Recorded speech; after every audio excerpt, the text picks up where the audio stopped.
Okay, and you can expect yet more interesting webinar tomorrow. Okay, so don't miss the tomorrow's webinar, because we have entirely allowed you, the final year students, to witness the lecture in the directly in Teams.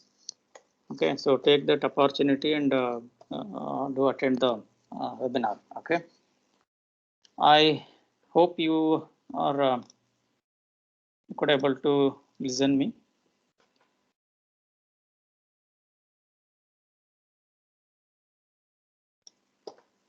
All right.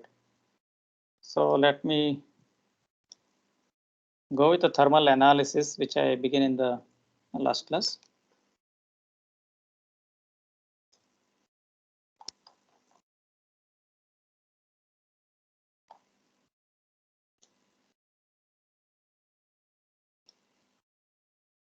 Is the screen visible?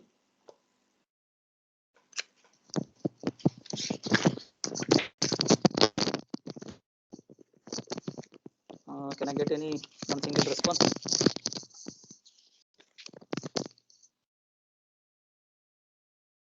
Yes, sir, visible.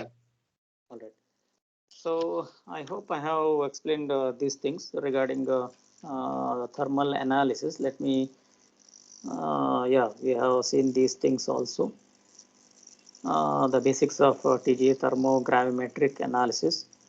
All right, so these are the properties that can be studied, and application parts we go gradually. Okay, so I think even we have seen this thermogram of calcium oxalate. So what happens in a when you keep on when you just put this material into the TG studies, so the first thing that goes out is water, and that is the hydrated water molecule. So that is depicted in the weight loss. Okay, and the next step is the one which is the decomposition of calcium oxalate to give calcium carbonate. So with the removal of carbon monoxide, and the next one is removal of carbon dioxide. Just mute yourself. Who is that? Okay, so the final stable material, what you get is a calcium oxide. Okay, what you call is a quick lime. So this is a quick lime, and this is a calcium oxalate.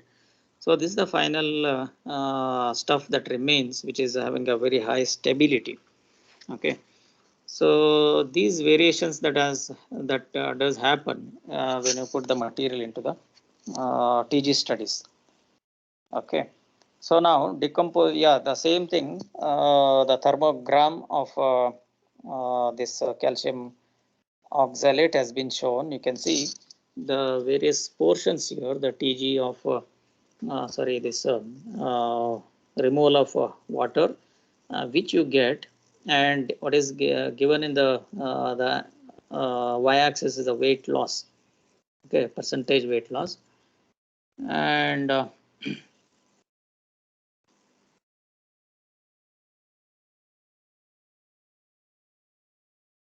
okay, so here you get a temperature recording, and something called DTG is also there. I tell you what this DTG stands for. Okay, so initially when you keep on heating the material from the ambient temperature somewhere around here, okay, the graph becomes somewhere here. Here is the ambient temperature around 25 degrees Celsius. So the graph begins. So nothing happens in a few increased temperature, and certainly there is going to be a decreasing in the weight loss, or there is a decreasing in the weight of the material because of the loss of water molecule, hydrated water molecules. So you'll find a this kind of curved or a dip. Okay, and then again it remains in that anhydrous calcium oxalate state. Okay, so once this is gone, so this is stable to certain extent. Means from this happens in the range of 100 to 95 or 200. So from 200 to nearly 400, everything is stable. Means the calcium oxalate remains in the form of calcium oxalate. And once it crosses the range of 400 and the vicinity of to 500, so there is going to be another dip here. Okay, so that is due to the loss of carbon monoxide, and that creates the formation of calcium carbonate here. Okay, so then the starting material of calcium oxalate monohydrate compound. So when you keep that material at a temperature of above 600 or 600 to 700, so then the composition will be calcium carbonate, because water will be hydrated water will be lost and carbon monoxide will be lost. It will be calcium carbonate. And then after, if you just cross over 700 to 800 or 650 to around 800 or 700, 750 range. Okay, so somewhere here. So then the loss of carbon dioxide or the decomposition of calcium carbonate takes place. So finally you are left with a calcium oxide, that is a stable composition which remains stability and up to as high as 900 or 1000 degrees Celsius or in our working range. Okay, so this is what a typical thermogram of a compound calcium oxalate. Okay, so quite similarly, you can just scientifically or quantitatively study any material for its weight loss due to the any fixed temperature program. Okay, so in this temperature program, in the sense there is a fixed heating. You have to select a suitable heating rate, and you have to choose a particular uh, the temperature range up to what range you have to put it in a thermobalance. Okay, so these are the things you are going to do with that. Okay, and what is given here as in the dotted line is called DTG, or this is a differential thermogram. Okay, so this is not a different analysis for that matter. Okay, this is nothing but it is just a derivative graph. Okay, so you are not entirely new to this kind, because you have done colorimetric experiment in your regular lab. Sorry, the potentiometric experiment. So when you did the potentiometric experiment, you have obtained two types of curves. One is a sine curve or a normal the plot potential potential versus volume of the solution from the burette. So that gives you the curve in which you get a the decrease in the potential or increase in the potential, whatever. But so there identifying the endpoint becomes quite difficult, and hence we go for a derivative graph. Okay, so then we take a delta delta E. Okay, so that value, okay, versus the small fraction of or versus the volume. Okay, so that gives you a peak instead. Okay, instead of a curve you get a peak. So when do you get a peak is see, that is delta E upon delta V. So the value on y-axis in a derivative graph will be delta E upon delta V versus the volume. So that gives you a peak, and that peak is something wherever. Okay, so now here you see there is a the curved portion here. So this is having certain slope. Okay, now this you can just imagine this as a straight line. Okay, and this straight line is having a certain slope. Okay, and derivative graph gives you a peak at the maximum slope. Okay, so that is highlighted wherever the inflection. Now this is what called inflection. So that inflection point will be given, or it is highlighted at the peak in a derivative graph. Now whereas you see this is a horizontal one, and this horizontal, so when you just plot this one, so this delta E by delta E in that case, but here it is a what you can say dw upon dt. Okay, for a small fraction of temperature and with respect to this change in weight.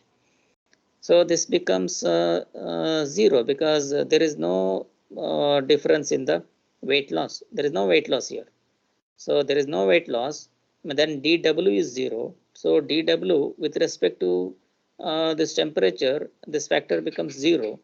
So means you won't find any peak like this. Okay, but however, when you just do that calculation in this portion, you will have a non-zero dW value as well as dt. So you will get some value, and it will be maximum at this middle portion. Okay, so because in this middle portion, dW upon dt will give a highest value. Means why that is so? Because for a what does that mean? For a small change in the temperature, there is a large decrease in the weight loss. Okay, so dW will be more for a given or for a fixed dt. Okay, so in that case you will get a very a higher value, and that values, they keep on increasing. It reaches a peak and then comes down. Okay, so then it attains a plateau. So that what is the use of this DTG? DTG stands for differential thermogram. TG stands for thermogram. That's all.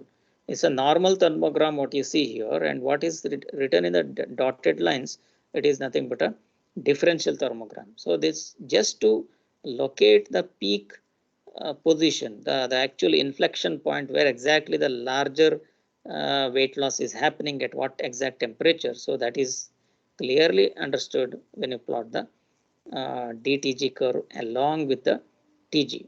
So DTG is not another technique. It is just a means of plotting the graph. Okay, not to highlight the actual inflection point. But however, there are other terms called DTA and DSC. They are different techniques itself. So they are not a TGA. They are not thermogrammetric analysis. They are called different differential thermal analysis and differential scanning calorimetry. So they are different techniques. And some, what the graph that you are seeing on the screen. So very similarly, you can have a one simple, the instrument used for TG and DTR, DSC, they differ little slightly, but however they can be combined, and in one particular graph you will get a spectrum, or sorry, you will get the data of thermogram as well as DTA and DSC. That is a aspect. Those are the aspects we see later. All right. So these are the common gases that are going to be liberated due to the decomposition of any particular compounds, and also in some case of chemical combination of like this sodium carbonate plus silica or sand, that gives you sodium silicate and liberation of carbon dioxide. All right, now this is a time to focus about some technical aspects here. So what is meant by a heating rate, and what are the effects of the varying sample size? Okay. Uh, so what happens? They increase the heating rate and sample size. They increase the temperature at which the sample decomposition occurs. Okay, so this point I just make out in a while. And the particle size of, the size of the sample, particle size of the sample. You have a sample material, and the sample, the bulk sample we are talking about, and in that bulk sample, what is the size of the particle? Okay, whether the size of the particle is a bigger or a smaller, like a very powderous form, it does matter on the thermogram. Okay, so they are all going to affect the thermogram. And yeah, packing, how the sample packing is there. Are they compact, or are they in a loose structure like that? Okay, so and the crucible shape. Crucible is the one in which you are going to put the sample in the thermo balance. Okay, so even the crucible shape does have an impact on the thermogram. And gas flow rate. Okay, so what is the atmosphere that you are maintaining in the thermogram, that is also going to affect the these are all the factors that affects the progress of the reaction, progress of the reaction that happens in the thermobalance. Okay, now these are the factors that affects the TG curve in general, and which we need to focus one by one. All right, I think I did show about this particular slide in the last class also. Okay, so these are the terms that we already have seen. Horizontal portions are called as a plateau. Okay, means there is no weight loss here, and curved portions like this, what you find here. So these are the regions where there is going to be some weight loss, and we have seen this for a particular example of copper sulfate pentahydrate giving out 4 water molecules in this step, and you get anhydrous copper sulfate to between 200 to 275, and decomposition to give sulfur dioxide and oxygen gases out, leaving behind cuprous oxide. Okay, so happens around 700 to 900 degrees Celsius, and then at a much higher temperature, you'll get a cupric oxide, leaving behind the half mole of oxygen. So these are the various steps or decomposition steps or the weight loss steps that happens when you put copper sulfate pentahydrate into thermal studies. Okay, so this is what the plot you get, and of course you find the DTG here. This is the the DTG curve for the same copper sulfate. Okay, now this gives you a better picture at what happens at exactly the temperature. What is the actual the inflection point, so being clearly depicted over here. All right, now here something is written. I don't read and just try to convince you regarding heating rate. Okay, so what happens if you vary the heating rate? So that's you can program the thermogram or the TGA experiment based on the heating rate. Okay, you can put the heating rate to be very fast, like 100 degrees Celsius per minute. In 1 minute, the temperature should increase to 100 degrees Celsius. Okay, second minute 200. In about 5 minutes it will reach 500 degrees Celsius. Or so in a few minutes everything gets settled down. Means you reach up to in 10 minutes you get to 10,000. So, sorry, the 1,000 degrees Celsius, right? So normally we go the thermo the TGA furnace will reach to the maximum of 1,000 or 1,100 to that temperature. Okay, so we don't normally study much higher than that one. It all customized study. Suppose if you want to do the study even much higher, so it all goes to the customized study for wherein you require very special instrumentations. All right, so let's not bother that. As I said, so you can manage the heating rate to faster rate as well as slow rate. So what is that effect on this the TG? See what happens if you make a faster heating rate, then you will lose certain information. So the immediate effect is that you find the weight loss that normally occur at a higher temperature. At a higher temperature, the initiation of that happens at a higher temperature.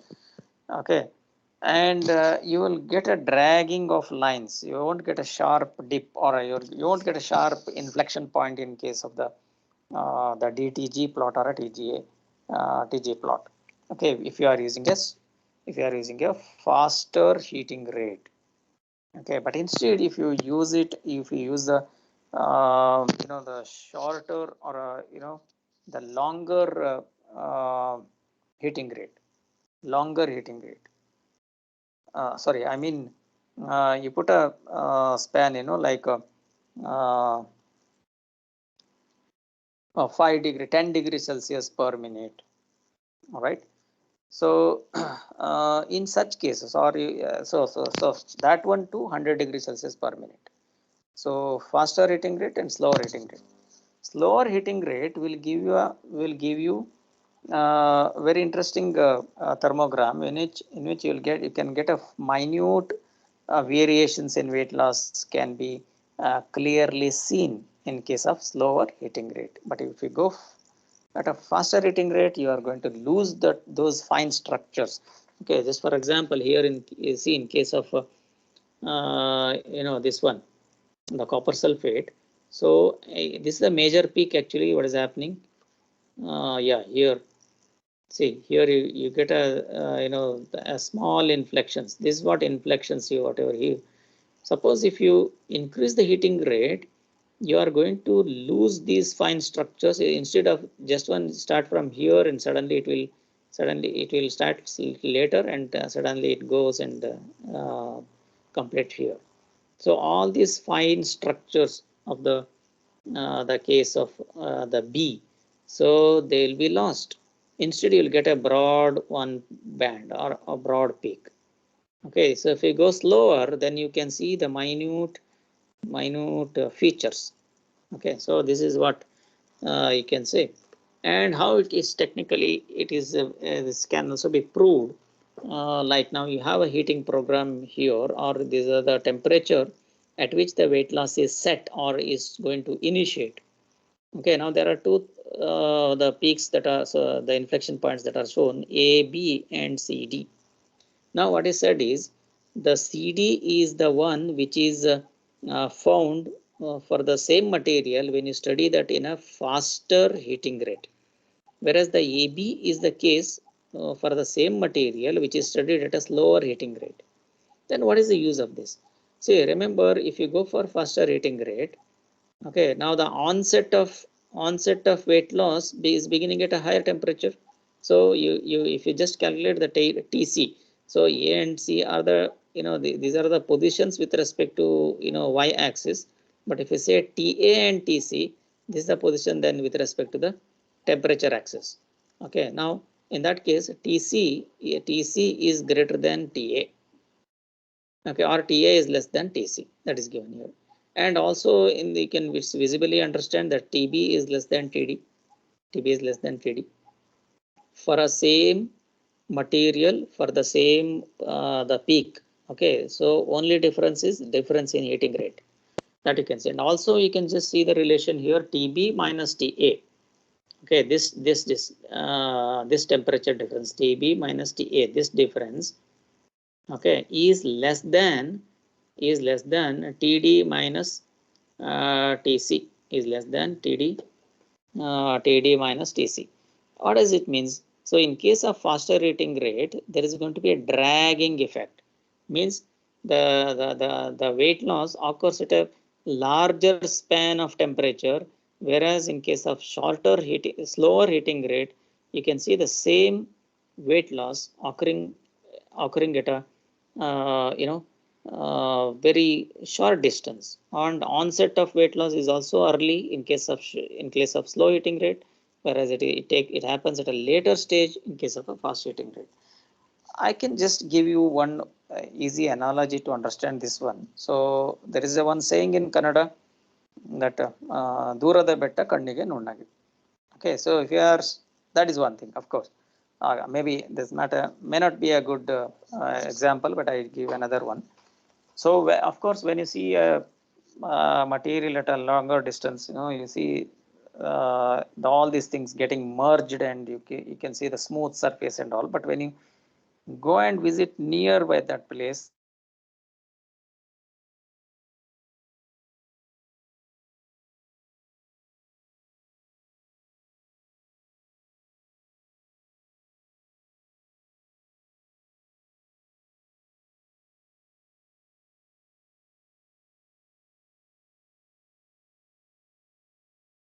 so then there is a less chance that you can see what is happening, or somebody is moving on the corridor, also on the side of the road, or what are the the people standing on the besides the road. You can't, it is very difficult to observe, because when you are moving fast, okay, you will get a less features.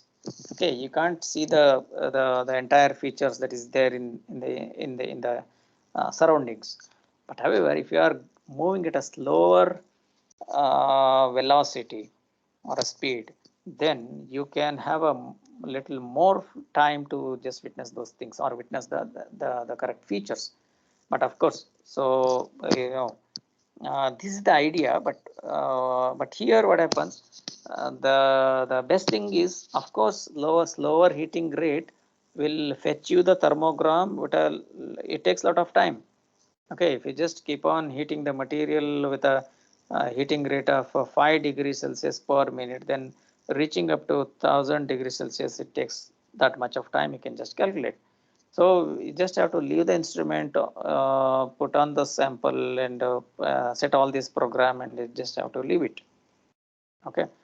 Um, that is the only difficulty, but otherwise you will get a the better picture or a better thermogram. All right. So it all again depends on you how to set a heating rate, and also it is not just that you just simply fix the heating rate. Okay, sometimes if a material is going to be stable for a larger range of temperature, then instead of waiting to reach that temperature with a slow heating rate, you can just increase the heating rate in that region. You can just reach that point and then gradually slow down and maintain the things. So such things are also feasible. All right, now furnace atmosphere. Yeah. So this point, okay, the furnace atmosphere, there it does have an impact on the thermogram.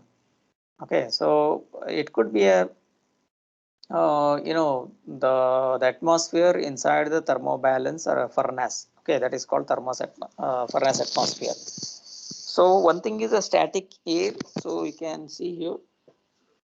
Yeah, these are the three things you can see: static air, or a dynamic air, or a nitrogen gas, or any particular gas of your interest. So these things can be maintained in a furnace balance. Static air stands for the normal surroundings. Okay, you're not going to do anything, so it will be a normal atmosphere, that is ambient atmosphere. So that's called static air. You are not blowing anything. Okay, it itself, the itself, whatever happens. That is static air. But dynamic air stands for you want to send a compressed air from a cylinder that is being continuously passed through the furnace at a measured at a suitable flow rate. Even this gas flow rate is also made quite constant. You can't simply flush a gas at a high speed so that all samples will thrown away. So that's it. You just have to decide what is the flow rate of this uh, you know should be maintained. Okay. Um, and nitrogen gas. Suppose you are doing some process which it involves many chemical decomposition, wherein you don't want your material to interact with the atmospheric gases. Then you just keep it in an inert atmosphere by putting in or letting in the or by purging in the nitrogen gas continuously throughout the analysis. Okay, so that is called inert atmosphere. When you put that nitrogen gas or even the argon or inert gases into the atmosphere of these reactions, then they are called that's an inert environment. You will be studying TG inert environment. Okay, nitrogen is preferred over the argon and other inert gases because of the easy availability and the lesser cost.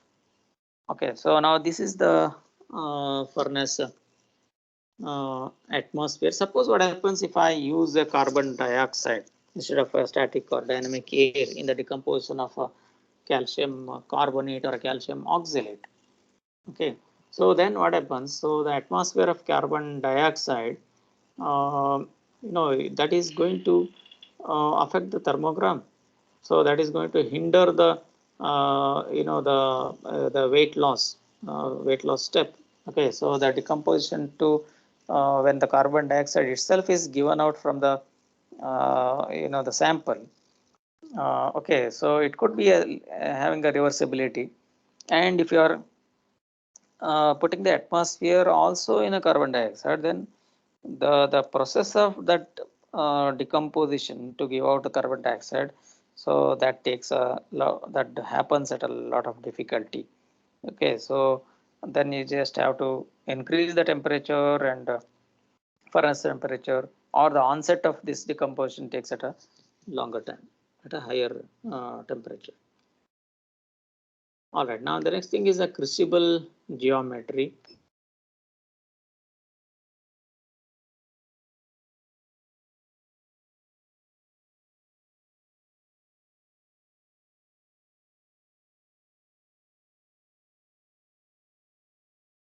One second.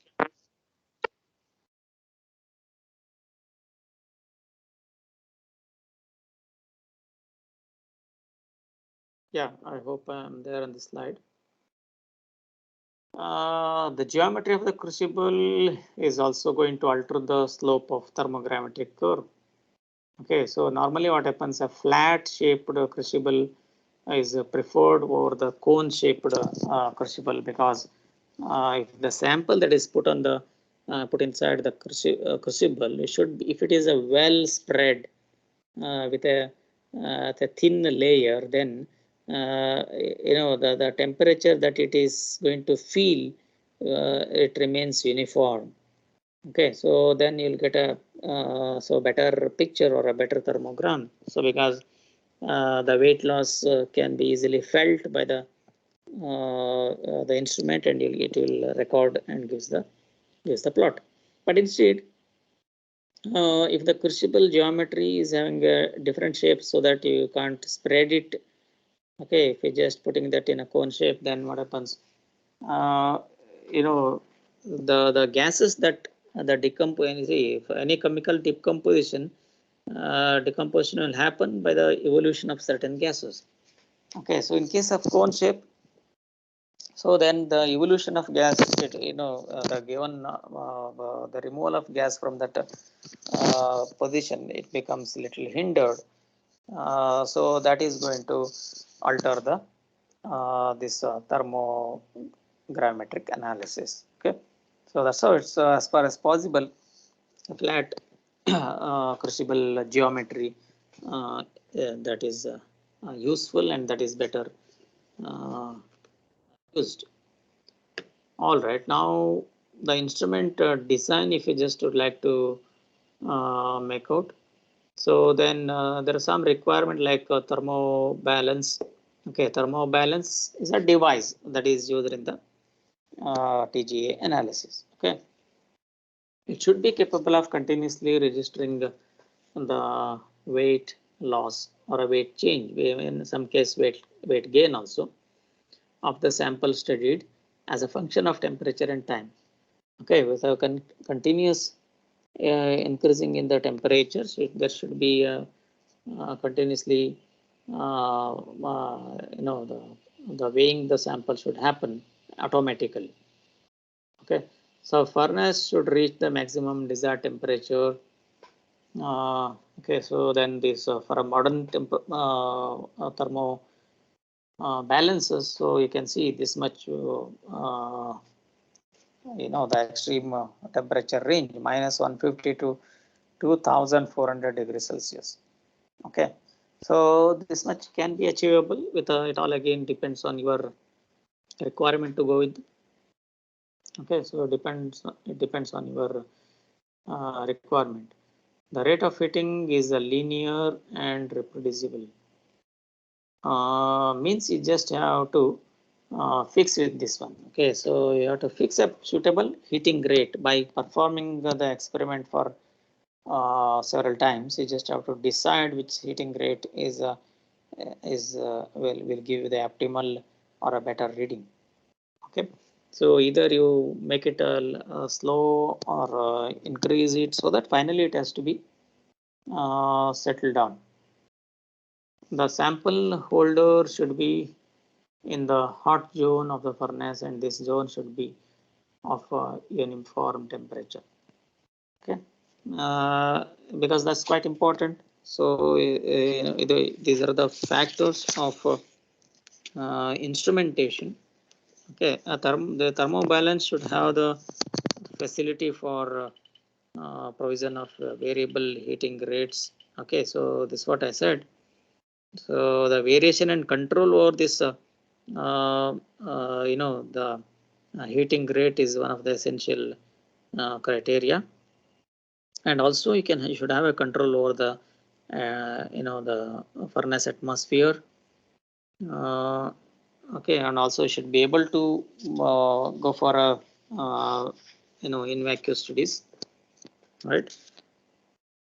And also the instrument should be capable of studying isothermal studies. Isothermal means you just fix the temperature and just keep it for longer time and see, right? At a certain temperature, keep it for longer time and keep on observing the weight loss. Okay, and the entire balance should be the balancing mechanism, or all these entities should be kept away or protected away from the furnace, because they should not the increasing temperature should not affect this one. So that is important. The temperature of the sample must be measured as accurately as possible. Okay, so maybe you are giving the furnace with a certain heating rate, it can reach certain temperature. Okay, so but the accurate measurement of the temperature that is being felt by the sample is important, right? So you may give the furnace temperature, but however, what is important or what is normally plotted is the temperature that is felt by the sample, because the temperature sensors, they are kept very close to the the sample. So that is quite important. Um, and balance sensitivity, you have to adjust with all those things. All right, and so there are some other added aspects. I don't go in very detail, but I just have a mention in the last class also, something called the hyphenated techniques. So this the TG can be associated with a other techniques like called EGA, or evolved gas analysis, that is happened with a gas chromatography, which you study later, and also mass spectrometer, which you study if you go for higher studies in chemistry. And FTIR is nothing but you know this FTIR, Fourier transformed infrared technique. So this can be these higher end features can also be adopted for better studies. Right, now these are the main components of a thermal balance in another way. So here you have a programmer unit. That means everything, all these things should be programmable. And there is a temperature sensor kept very near to that one. That is nothing but a thermocouple, and furnace liners, and of course this entire thing is a furnace, and it's a sample container. This is what called as a crucible. And also what has been shown, it is just shown to create a picture. So but however, samples will not be kept like heaps of sample cannot be kept. Okay, very minute fractions of in terms of milligrams of samples are taken, and that too taken in a just flattened. So you are not supposed to make it as a this kind of a small hill, because what happens in the course of decomposition, so the some of the gases may not percolate out into this bulk of the medium if you just use a large amount of the sample.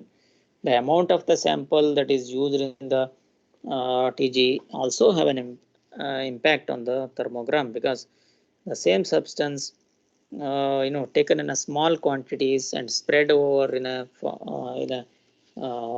crucible with a planar geometry.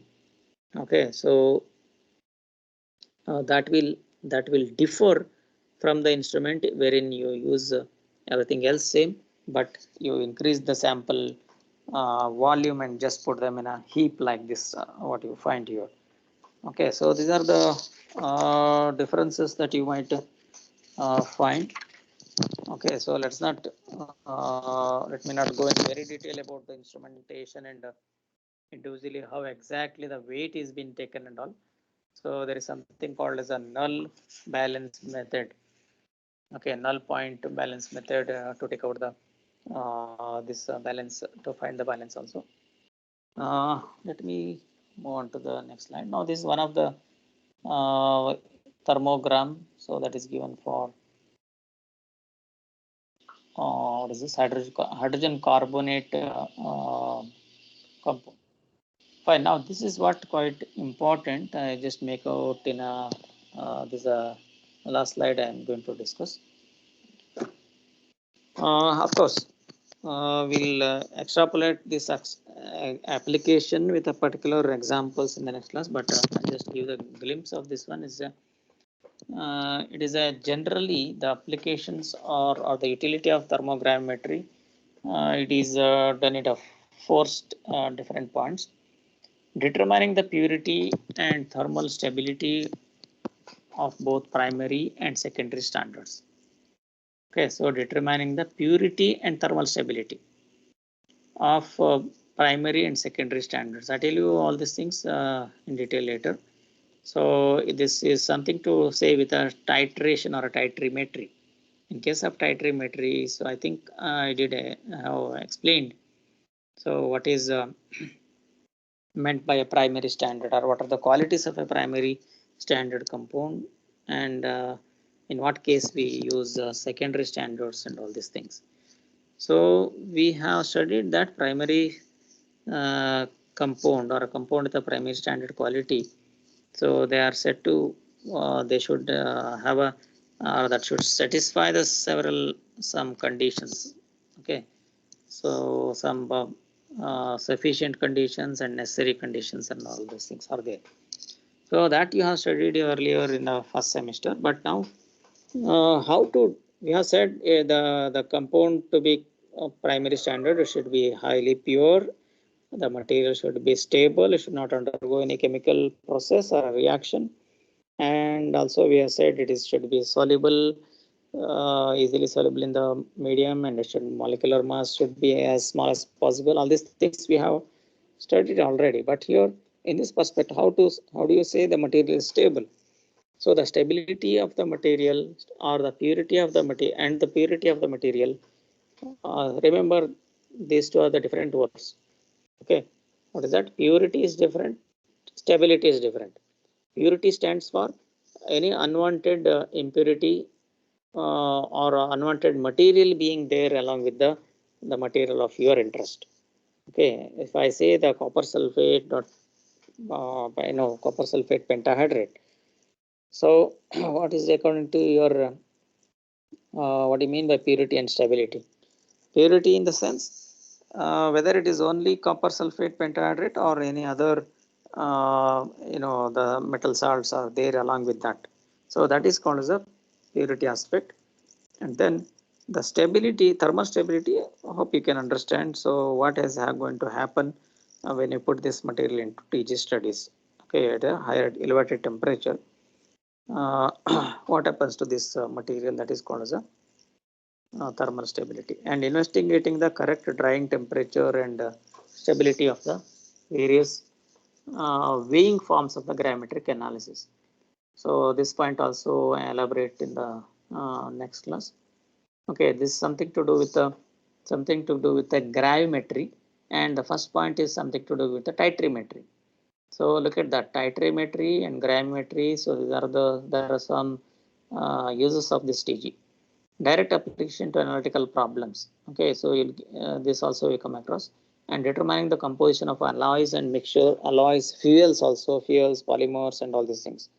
Okay, so you can go for compositional analysis, especially even in case of fuels and their quality of the fuels. Okay, so we use the these thermal studies. Okay, now I think let me now just stop at this stage.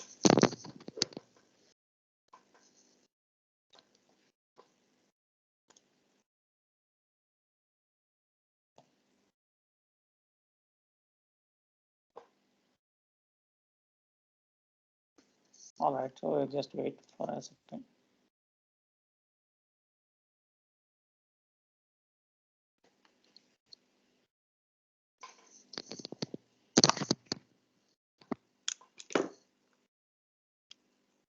Yeah, I got your downloaded your attendance. You can leave the class now, and you can join the tomorrow's webinar with the same link that we have provided yesterday. Okay, so webinar link is not changing. So look at the all the instructions in the webinar. Hope you all know just like as you are sitting here in this class, keep yourself muted and don't come with the camera. And don't forget to fill the feedback form. Okay, so that we are going to post in the end of the during the end of the sessions, and we announce what is that the stipulated time for filling the feedback form. So if you send it at a later, if you try to attempt it at a later stage, we just used to block it. So your certificates will be given. If at all, if you want to have the certificate for attending the webinar, then you have to fill the feedback form. All right, so let me wind up the class. Thank you. You can now leave the class now.